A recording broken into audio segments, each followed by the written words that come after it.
Hey everybody, it is Carrie, and we are getting ready to spend a few days in southeast Utah. We just finished Overland Expo West in Flagstaff. I've got my buddy Rich with me in his Gladiator over there, and we're going to be testing out the build that we did on Bagheera here. We've got the Clayton 3.5-inch lift. We've got the progressive suspension shocks. We've got the Milestar Patagonia XT tires and the KMC wheels. We're going to see how it performs. All I've done so far is several hundred miles, well, a lot of miles, about 600 miles of highway, which I'm really impressed with the highway performance, but we need to see how it's going to do off-road. So we're going to get going. We're going to start heading this way, and we're starting on Johns Canyon. Can't wait to see what this is all about. Hopefully we'll see a variety of terrain and really put the suspension to test. Let's get going.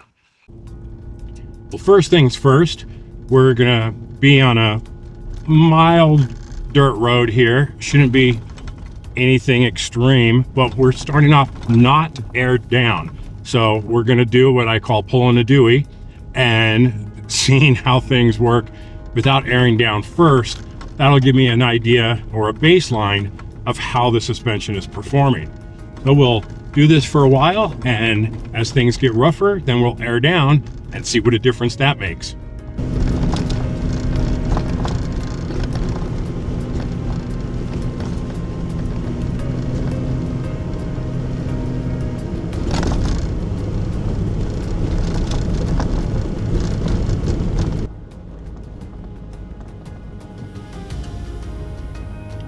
It's a pretty cool area right here. We've got these cliffs on our passenger side, and we've got a canyon on the driver's side. Pretty beautiful area. See if I can get a good view of the canyon there. Wow. Oh my gosh, look at that.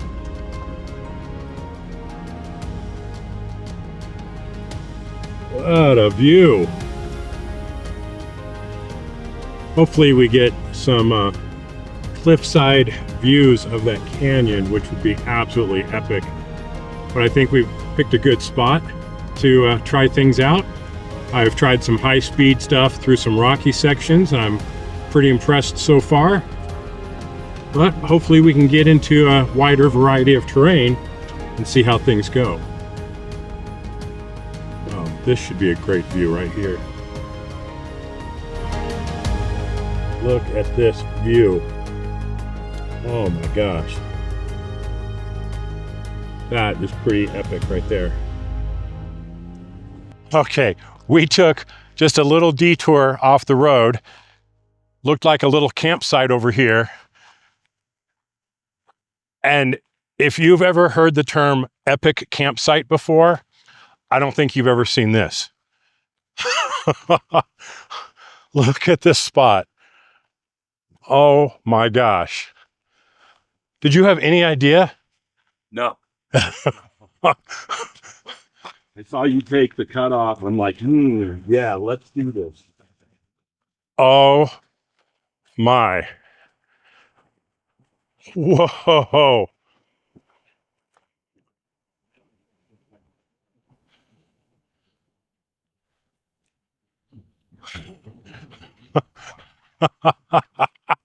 What do you think, Rich? This is crazy. Beautiful. Who'd have thought? Wow. I mean, from why we were coming in, you'd never know this canyon was here. No. I mean, it just looked like a flat dirt road going to nowhere. Well, this was a detour well worth taking. Absolutely. So, epic campsite? Epic campsite, yeah. Shame that it's a little early. And we've been on the road for 4 minutes, maybe? Yeah. Like 5 minutes? Yeah. So, yeah. All right. If this is the indication of what we're going to see on here, I think it's going to be a good day. We're going to have a great day. All right. It's already a great day. Cannot wait to see what else is in store. But let me turn around and show you behind us.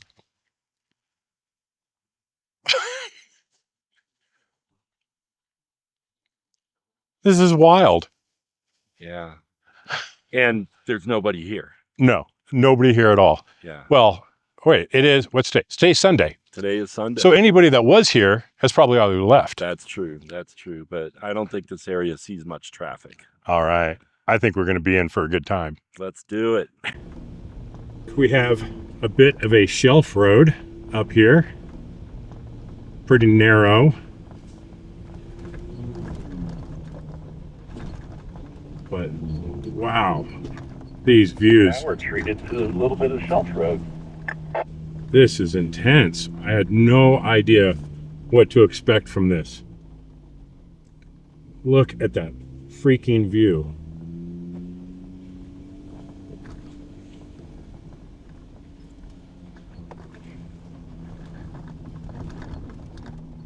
So yeah, shelf road warning.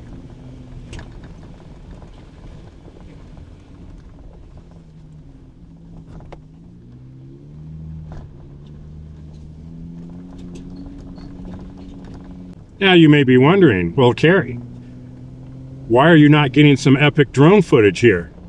Well, it's a good question, actually.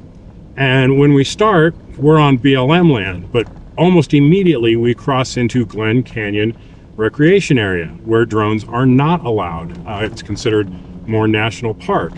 So I cannot fly a drone in this area legally, nor will I, just got to play by the rules. But once we're back in BLM land, then I can. So unfortunately, rules are rules, and I got to stick to them and stay legal. So that's why you're not seeing any cool drone footage right now.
For a trail that's this easy and so well maintained with such epic views, I'm shocked that there's nobody else here. I mean, it's very accessible to RVs back here for maybe, some of the shelf road, but they're not even that bad. Yeah, Sprinters, Subarus, you can all handle it. I think Trails Off-Road actually undersold this one a bit. Actually, quite a bit of wild camping opportunities along this road. And all the little turnouts or, with overlooks is pretty amazing.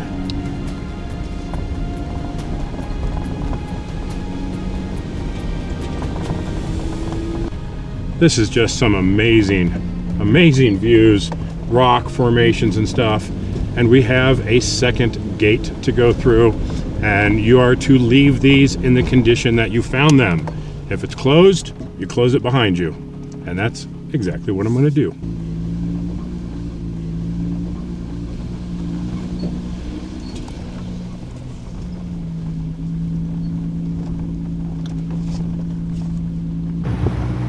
Take another little detour off the trail here and see where this little spur takes us.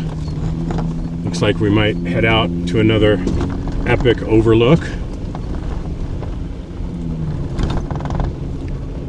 Somewhere in front of us is going to be the San Juan River. It'd be nice if we actually got a little glimpse of that. Let's go take a look.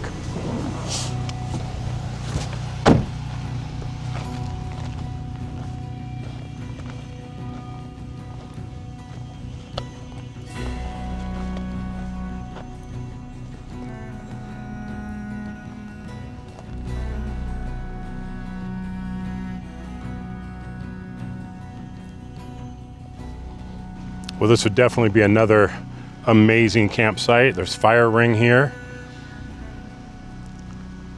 And a view that doesn't suck. Hard to beat that.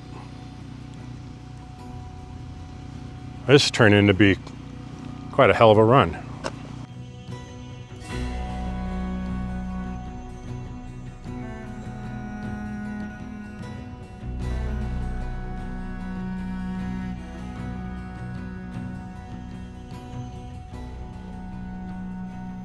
Johns Canyon has a rich history encompassing both ancient Native American presence and some more recent dramatic events. Like many areas in the Four Corners region, Johns Canyon likely saw use by ancestral Pueblans, also known as Anasazi, who built cleft dwellings and other structures. Now, these cliff dwellings are similar to, but less extensive than those found at Mesa Verde in Colorado. Later, the area was also used by various Native American tribes, including the Ute, Paiute, and Navajo. Now, the canyon was named after John Oliver, a stockman who ran cattle here in the 1930s. Oliver became a victim of a notorious series of events, including his murder by a drifter named Jimmy Palmer. Now, Palmer, who also went by Clint, was a horse thief who wanted to use the remote canyon to hide stolen horses. After killing Oliver, Palmer also killed Oliver's grandson and was later captured and imprisoned in Texas. Johns Canyon also became associated with other disappearances and potential murders, adding to its reputation as a remote and somewhat ominous place. The canyon's history includes tales of outlaws, violence, and unsolved mysteries, contributing to its Wild West image.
we found ourselves a great place to camp. It's got a nice fire ring surrounded by sitting logs. Hard to go wrong there. And the views here, pretty remarkable. I'm going to take a moment and fly around, see if I see anything, check out the sights, and just enjoy this amazing view.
Well, the plan was to start heading back towards Mexican Hat here on Johns Canyon, but after seeing some of the stuff around here, there's a weird post, there's a bunch of cable, and we find this little structure. Looks like it might have been built as an emergency shelter or some kind of storage. We decided to keep going and see where this takes us, and see if we can find some other ruins or artifacts or something to tell us a little about the history of this place. There's definitely a lot of cow pies out here. Some of them seem relatively fresh, so ranching was definitely a thing and could still be a thing today. We haven't seen any cows out here, but we're gonna just continue on this trail and for a little while, and if we have to turn around, we have to turn around, but we're just going to do some exploring, and we love doing us some exploring.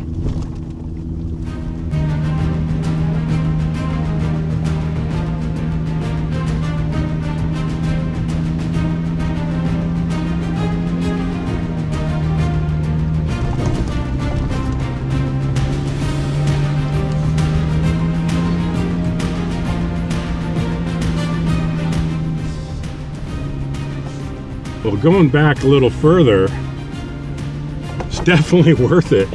I mean, these views are just incredible.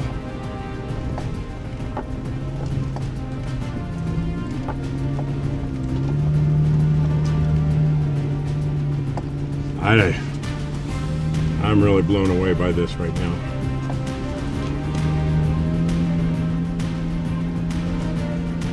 I know I should probably be doing a better job narrating, but I'm trying to drive, film, and just take in what I'm seeing here in front of me.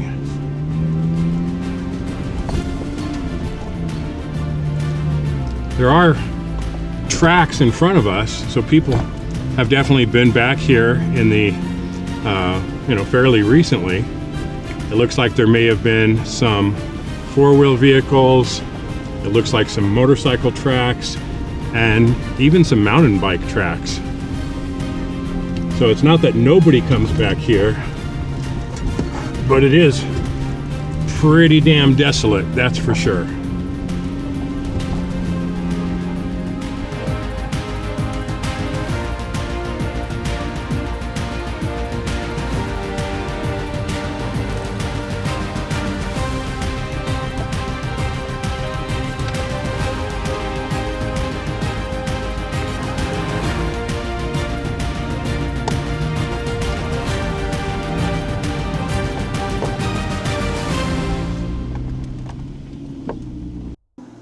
According to the MVUM, which is the Motor Vehicle Usage Map, which is the Bible that we go off of, this is the end of the road.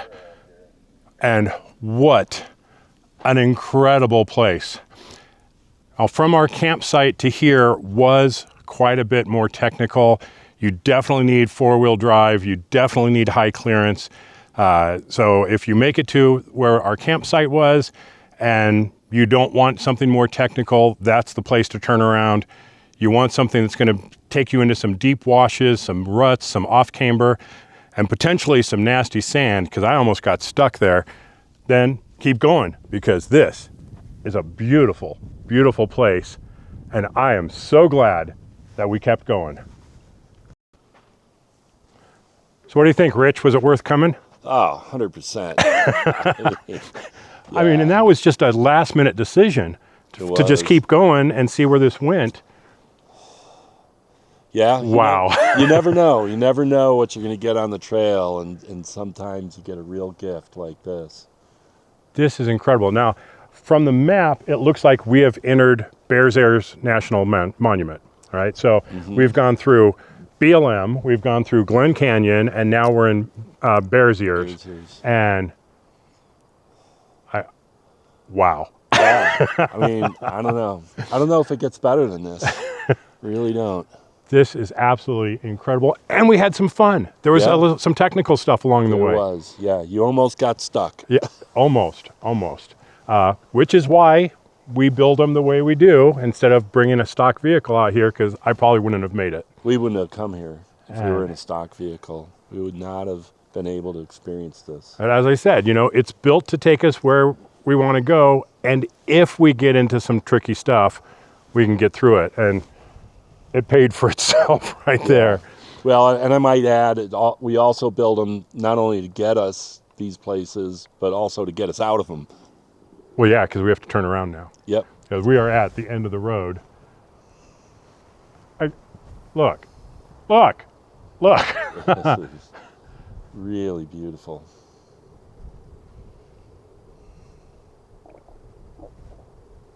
What did it take us? 10 minutes? Yeah. Maybe? Yeah, from camp. So, yeah. Not much. Check out those rocks at the top of the canyon. I wonder if I can even show this on camera. I mean, right there. Those are going to come down. Someday. And it's going to be loud. This is just spectacular. Well, now we get to turn around and go find some other epic place. Yeah. Maybe hard to beat this. This is just the start, Harry. All right, let's get going.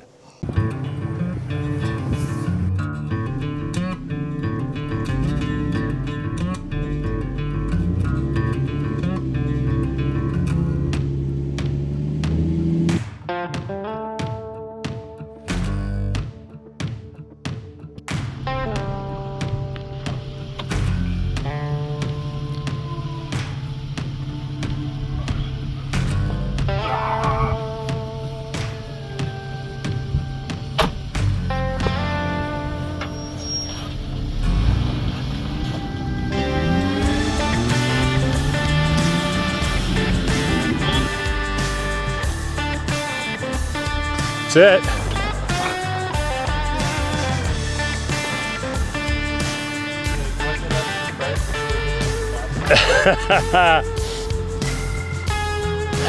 This, folks, is why we buy Jeep. Oh, you're gonna kiss the back. Yep. With authority. There you go. Right on.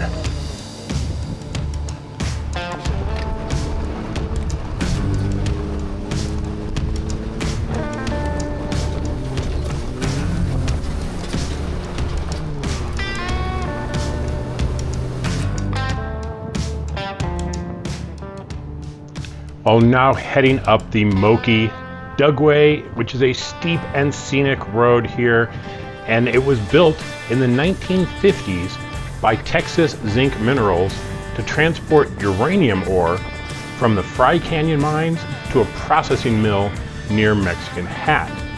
It was named after the ancestral Pueblans who were referred to as Moki by the early Spanish explorers, and Dugway, which refers to a road carved into a hillside. Well, either way, it offers some remarkable scenic views.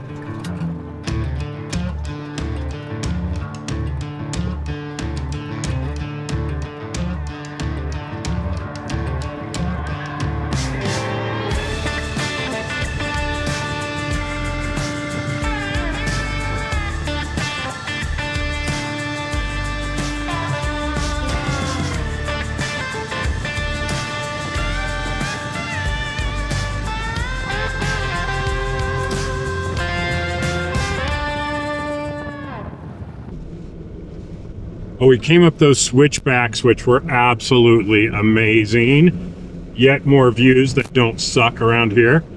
And now we are on Muley Point.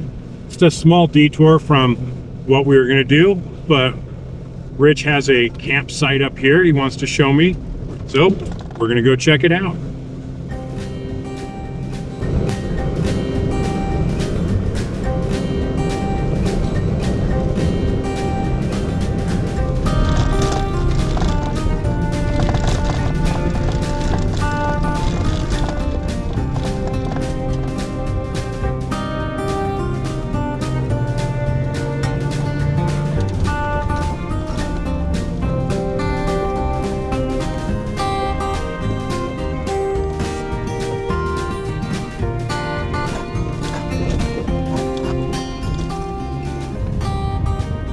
Well, Rich brought me to another sucky viewpoint. Down there, way down there, that's Johns Canyon Road. That's what we were on yesterday and today. But gotta say, man, some remarkable area. This is absolutely beautiful.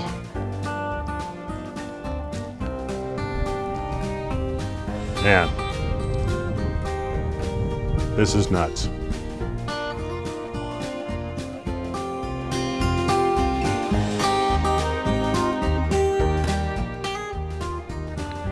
We did decide to do a small detour, and it's just up the road from where we were going to turn anyway, so we headed into Natural Bridges National Monument.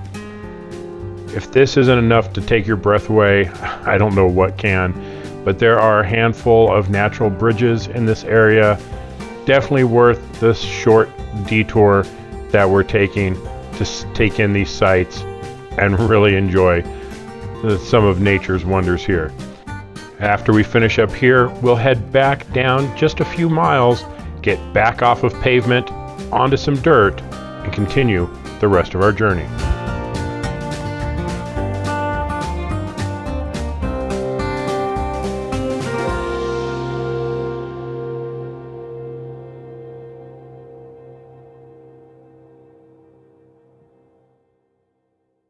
And we did do a little bit of pavement, and now we're on Snow Flat Road, back on the dirt.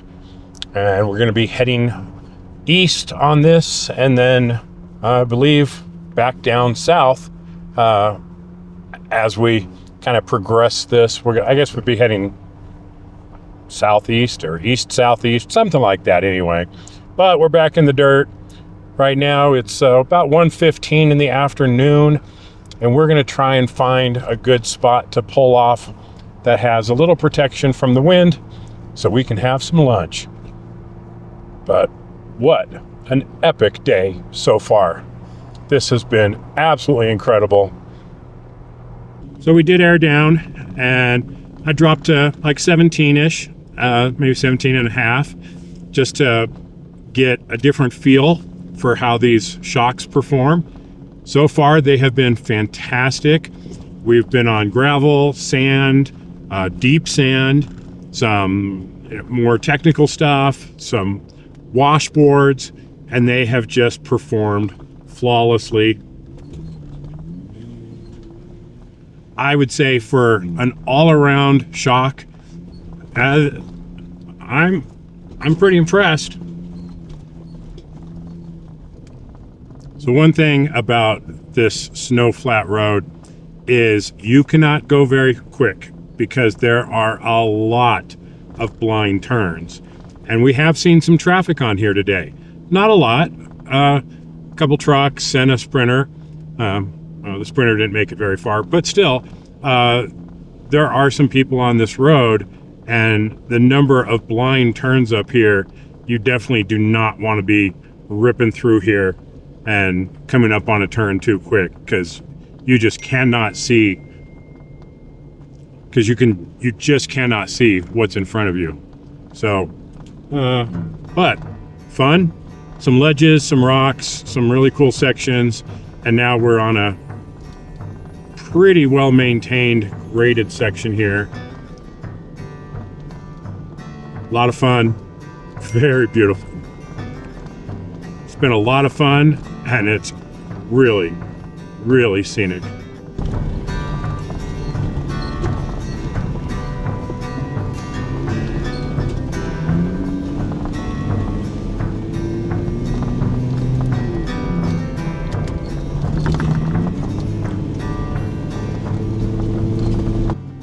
Well, I gotta say, like the rest of the area around Getting here, close to those campsites.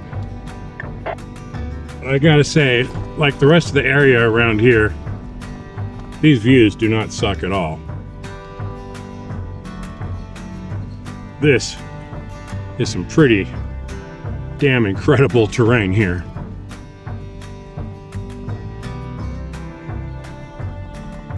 This trail has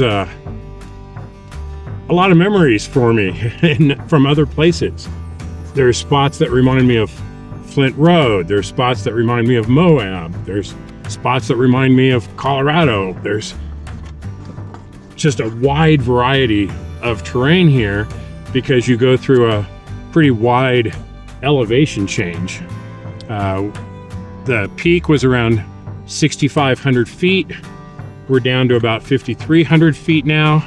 And as you can see in front of us, we got a ways to go as we continue to go down.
Well, we finished up Snow Flat and we are now heading down Comb Ridge. Now this should be a little more difficult. It has a 5 optional on here. We'll have to see what that's all about. But I believe this will take us all the way down to the river.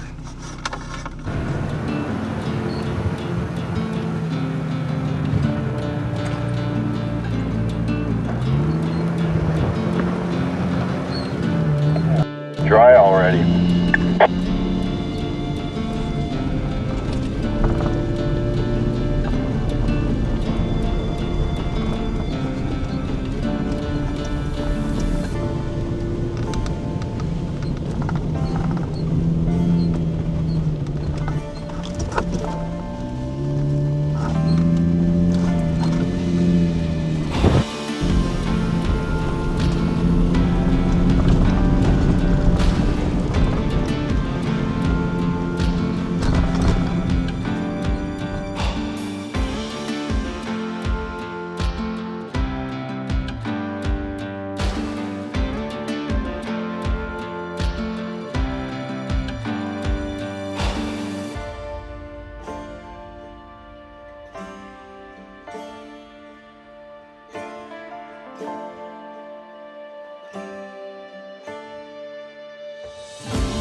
Now this area here is called the Rincon, which is Spanish for corner.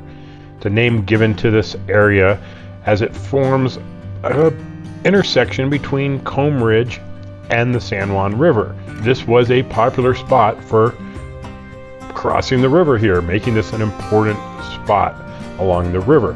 Now the building that we see here was part of Barden's trading post that was built in the early 1800s. There's quite a bit of history to that structure and the area around here. If you'd like to look it up, there's plenty of information online, but we have something bigger and better to go take a look at.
One of the key features of this area are the River House ruins.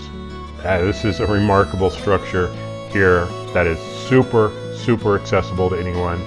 It features a multi-room dwelling. Likely it was a residence for 2 social groups with sandstone and clay construction. It's a unique example of a passive solar home benefiting from the natural cave's ability to regulate temperature because the sun comes up in the morning and warms it up during the winter, and during the summer it provides afternoon shade. It's a really ingenious place to put a cliff dwelling like this. Now, the site was occupied by ancestral Pueblans between approximately 900 and late 1200s. So this has been around for quite a while.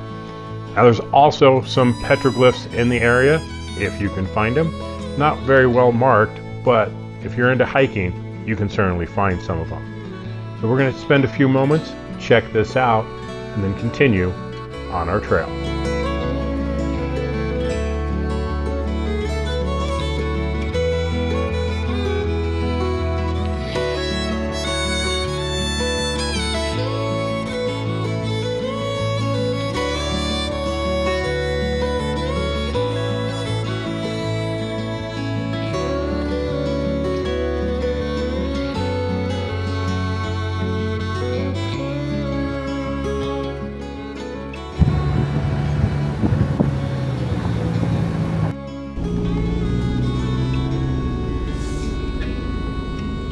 It's like a little corral that was built around this tree. Interesting. Didn't use the tree for anything, but still kind of interesting.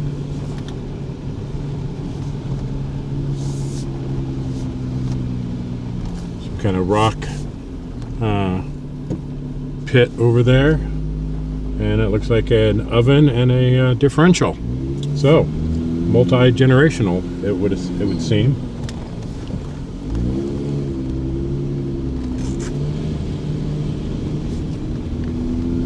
Now we think that this will take us down actually to the river, and with any luck, maybe we can find a campsite that's not going to be too windy. Time shall tell. But this has been a pretty fun trail. There's some nice ledges and drop-offs, and definitely some cool scenery.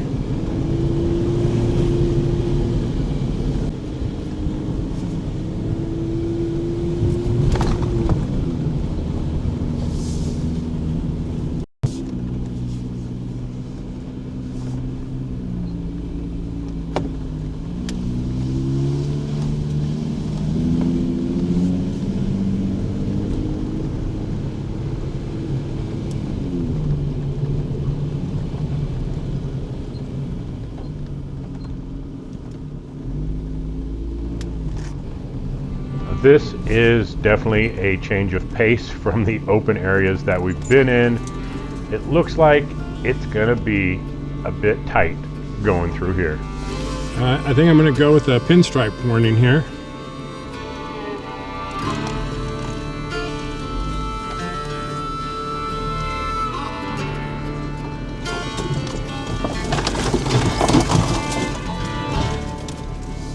This is not a matter of if you will get pinstripes going in here. You absolutely guaranteed will. It's a matter of how Jungle now. you're going to have to choose sometimes which bush you want scraping against your vehicle. Is it going to be the softer green stuff or the more hard, larger branches on one side? You are kind of weaving through here, and it gets a bit ugly. Well, Comb Ridge was fun. There was some great historical stuff there, and there was certainly some epic pinstriping, but we could not find a good campsite, nor could we find any place to do any fishing. So we turned around and headed out, and now we're heading north on Comb Wash. It's getting a little later, and we need to find some place to camp for the night. As you head up Comb Wash, on your right hand side, you're just going to see this looks like a pile of rocks over here with a little pull out. If you're into things like this, petroglyphs, be sure and take a stop, because there's 2 of these that we saw along the way with some very interesting engravings.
It's our second morning out on the trail.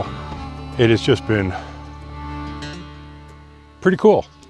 We had some petroglyphs yesterday, went down, saw the San Juan River. Unfortunately, just couldn't find any place to stop and go fishing. We came up and we found this beautiful campsite here.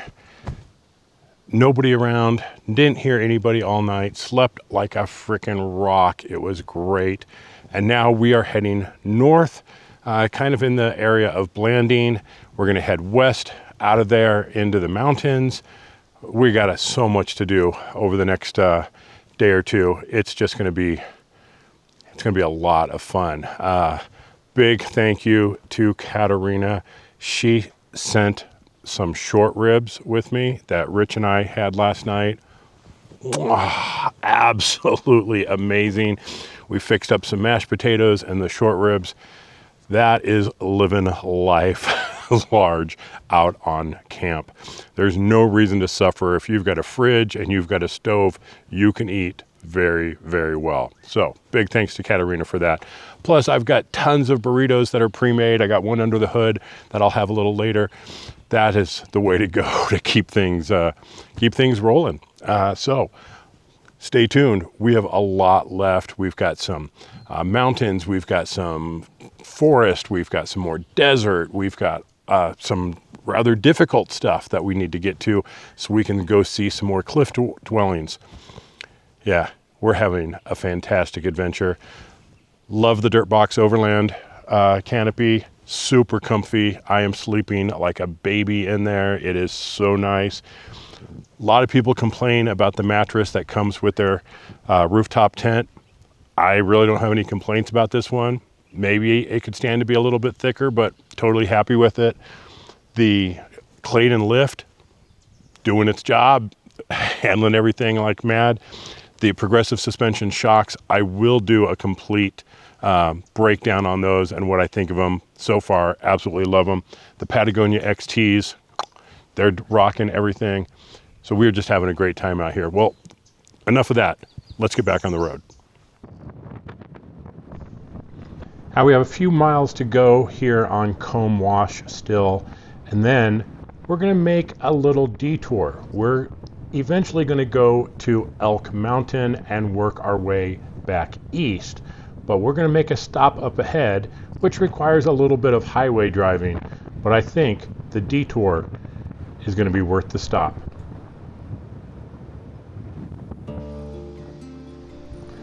We have arrived at our little detour. This is Natural Bridges National Monument, the home of several very impressive arch formations here in the Utah desert. Absolutely beautiful. You get to take a 9-mile paved loop around the area with some easily accessible overlooks, so you can go and see the bridges from a little bit of a distance. And if you are very adventurous, there are trails that will take you all the way down to each bridge. That is well beyond my hiking ability, so I'm just going to enjoy it from a distance and kind of share it with you. This was well worth the little detour that we had to take, and when we're finished here, we're gonna get back on the trail and head up Elk Mountain. But yeah, this is definitely worth spending a little bit of time and taking this loop.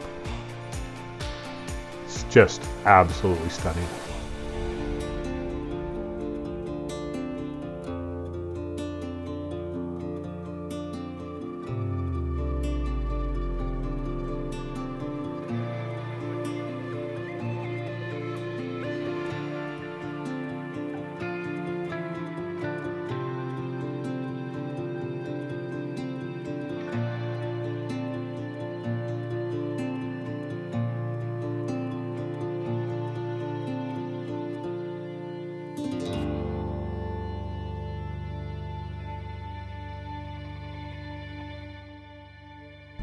Well, that was well worth the detour going through the Natural Bridges National Park. And now we've backtracked just a hair and we're heading north on Elk Mountain. Now this should be a little more fun. It has a few little technical challenges from what I understand.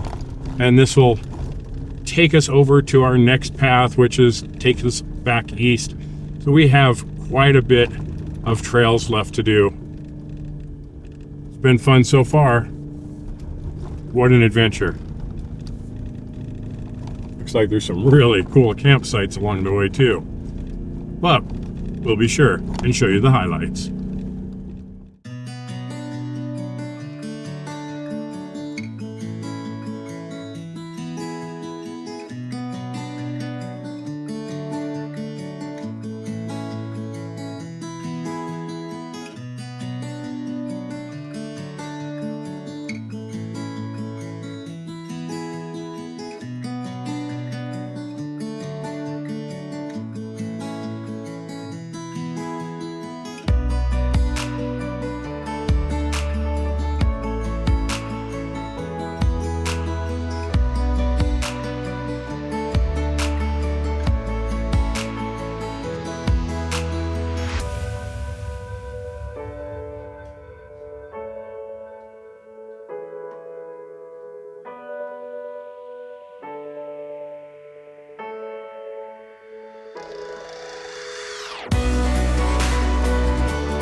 Thinking of airing down yet?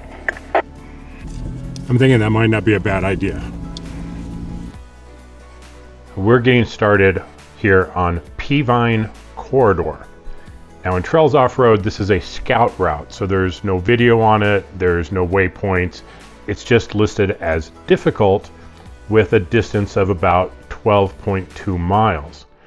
I went and looked ahead, and this is a pretty steep rocky decline, so we're going to drop down to 4 low, and we're going to see what Peavine Corridor is all about.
This trail is proving to be pretty fun. There's some nice obstacles here, some ledges to go over, and it doesn't look like it gets very much traffic. Now, at the trailhead is a registration book so that they know who's in here and who's not, you know, and how many people are using it. And if that's to be believed, only one vehicle per month, if that, ever comes down here. That is a little out of the way, and maybe it's a little too hard, maybe it's a little too isolated, but we're going to see what this trail has in store for us.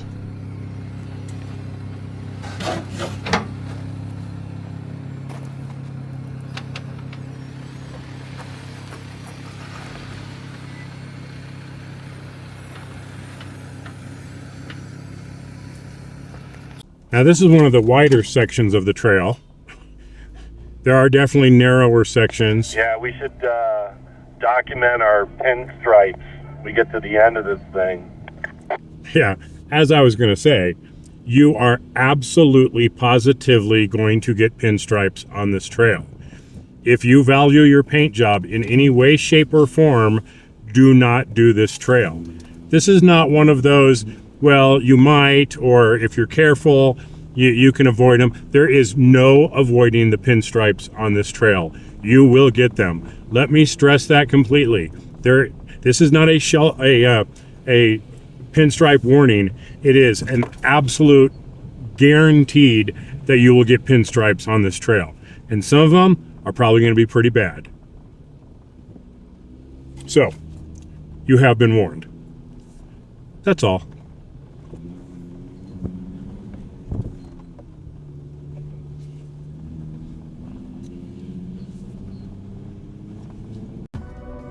Okay, I gotta say,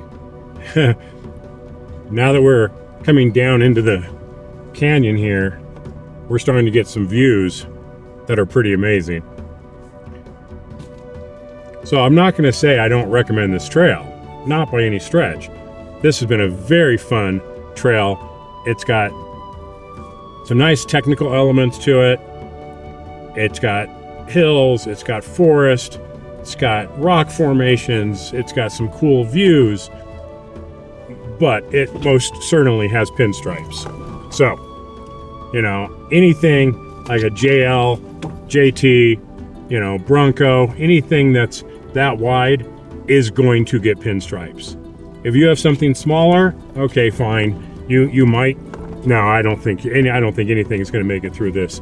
But maybe a motorcycle or a mountain bike, you know, something like that may make it through without pinstripes. But most vehicles, yeah, it's an absolute certainty.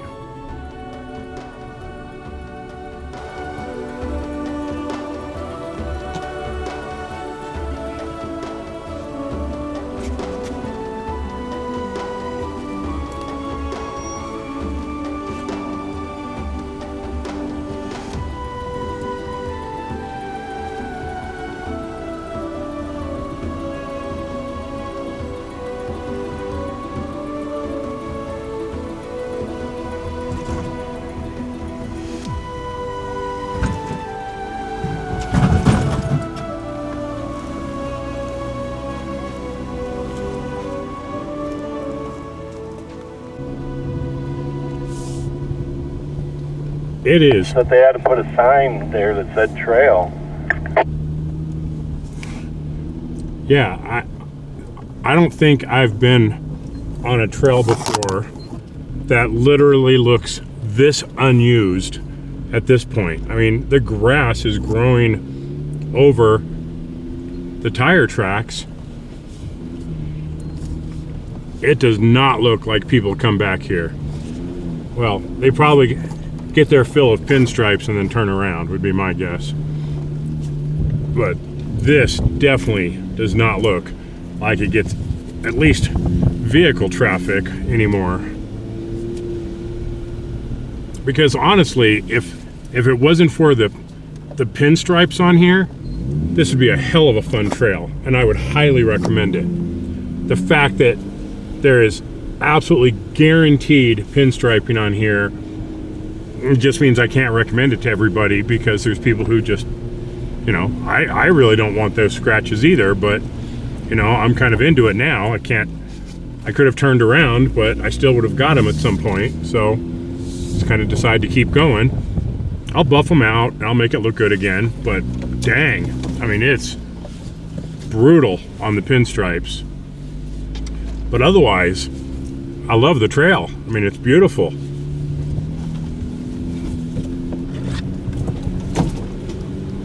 I think you could classify this as a remote wilderness experience. I like that. I mean, this is nuts right here.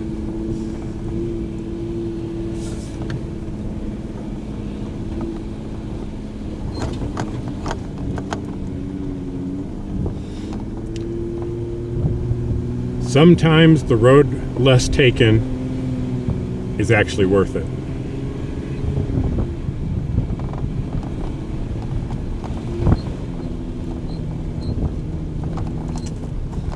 And sometimes you get muddy.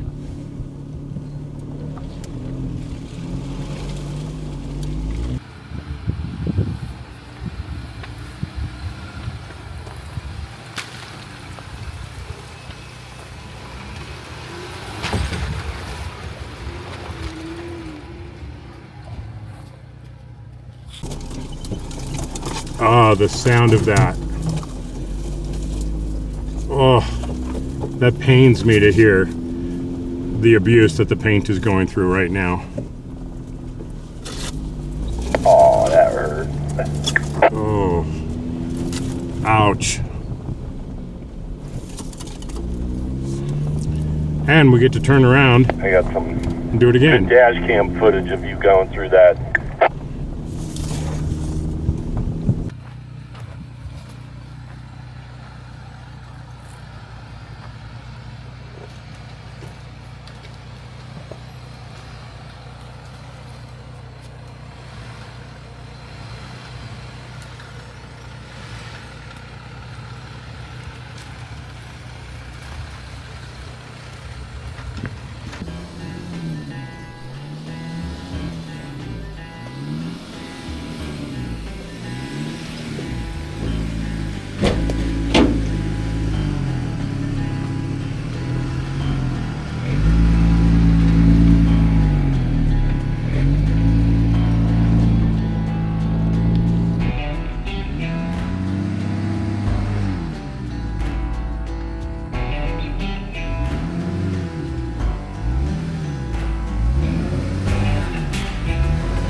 Here I am making a very rookie mistake. I can't believe it.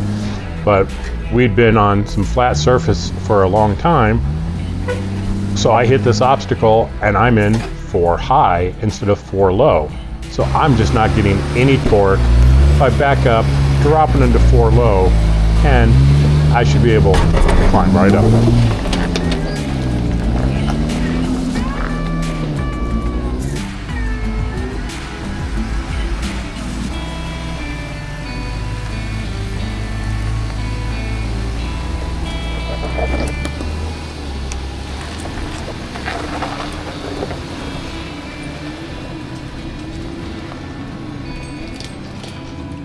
Well, we've reached the end of Peavine Corridor, and from this point it becomes a hiking trail. And unfortunately, there's no like massively epic campsite here. So we're gonna actually turn around and go back to the intersection of another trail, and I think that is going to be an epic campsite. Now, of course, the way in had some remarkable views. So the way out is going to have just as many. Is it worth it? Well, this is going to be up to you, right?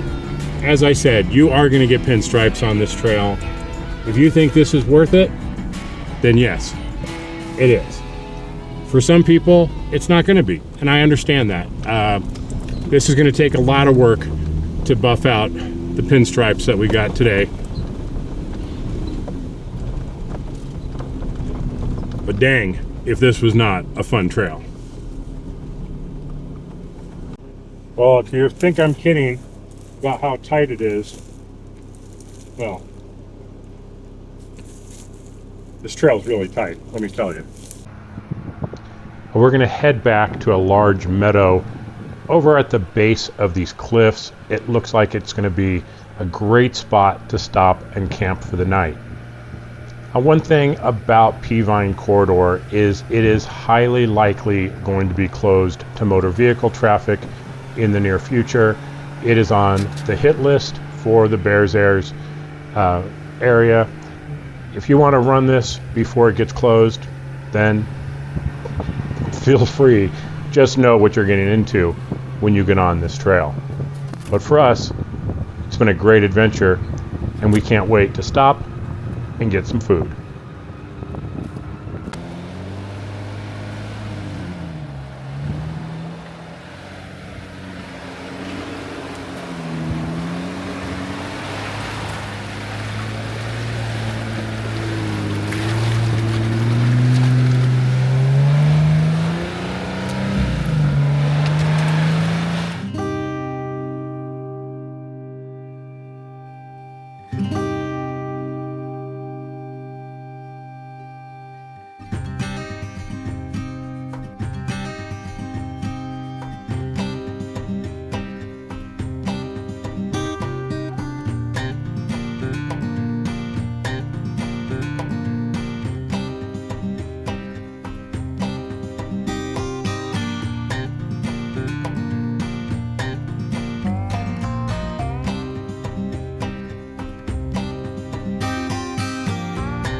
We are not done yet by any stretch. We have quite a bit more to go, but watch for that in the next video where we cover some amazing territory, do some hard trails like Hotel Rock, and just have an epic time. For now, it's time to have some food and get some rest.